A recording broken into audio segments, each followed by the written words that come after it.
how to arrange it. It acts like instructions or labels. It defines the heading, paragraph, image, list, and etc. What tab does?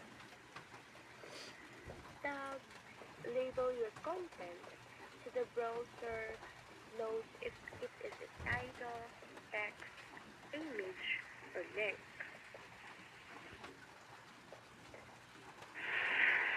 Bakit ko nga ba ginagamit ang mga tags na ito?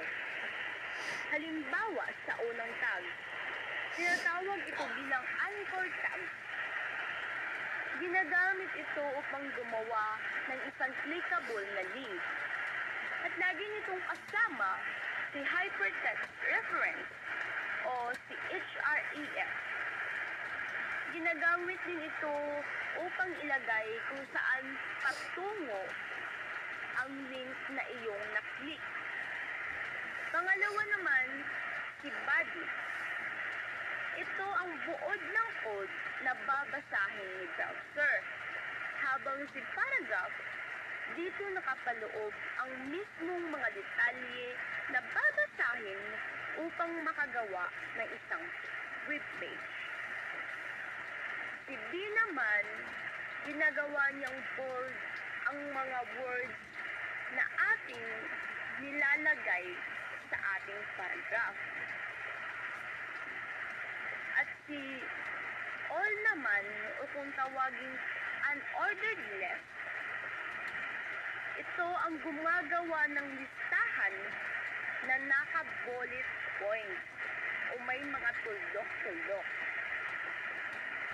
At si Li naman, o list item, ito ay isang laman o linya sa loob ng listahan.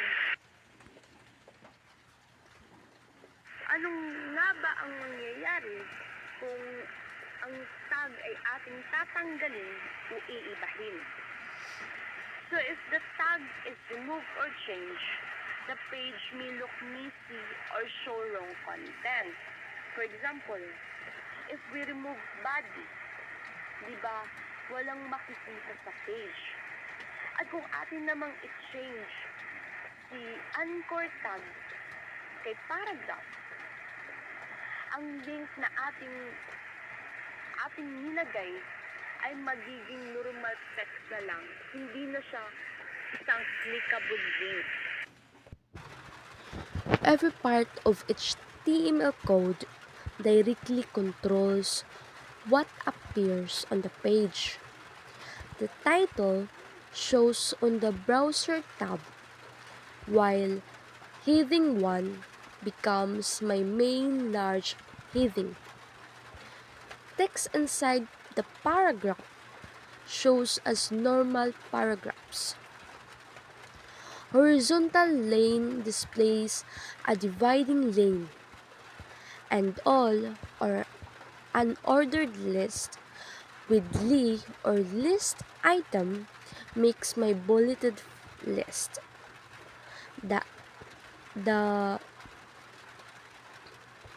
The anchor tag turns text into a clickable link. An image displays my photo. If the image fills the text from alt, appears instead.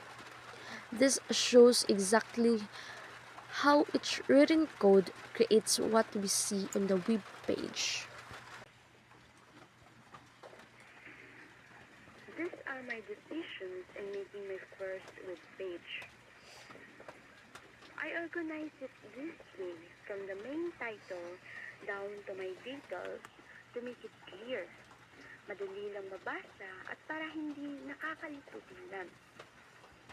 And I choose this HTML tags because they are required to use, and also I learned some of the tags from the video I watched. Then it gives me the idea na ilagay ang tags na yun upang maging maganda tingnan ang magiging resulta. I use heading 1 para malinaw ang main title, paragraph para sa name, course, at description. I-list upang maging malinaw ang 3 facts tungkol sa akin. I-link naman para maklik agad yung favorite website ko at image para mapakita ko yung special picture na nais ko. If I have more time, what will I improve? Siguro, pagandahin ko pa ng lalo, mapapansin yung medyo makalat pa ang pag-code ko, kaya nais kong maging malinis siya. Upang maging malinis din ang magiging resulta nito.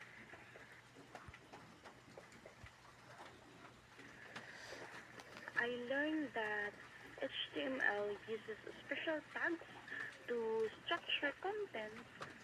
Nakakatulong ito upang maging maganda, malinis, at madaling basahin ang resulta ng iyong web page.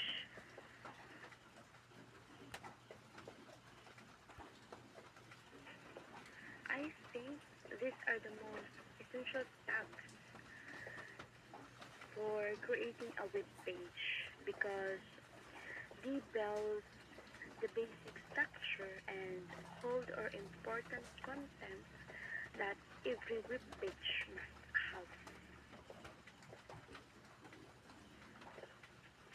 I had a trouble showing a photo at first, which I solved by saving the image in the same folder, and instead na i-paste ang link ng picture, kinopy ko lang ang exact location ng picture at gumana naman ito.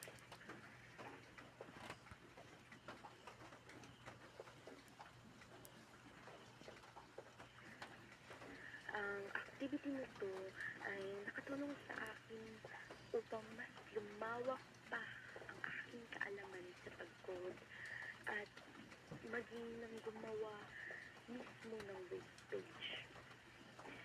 Ito ang pinakaunang web page na ginawa ko, kaya hindi ako masyadong sigurado kung tama ba ang aking nagawa. But still, I know I did my best.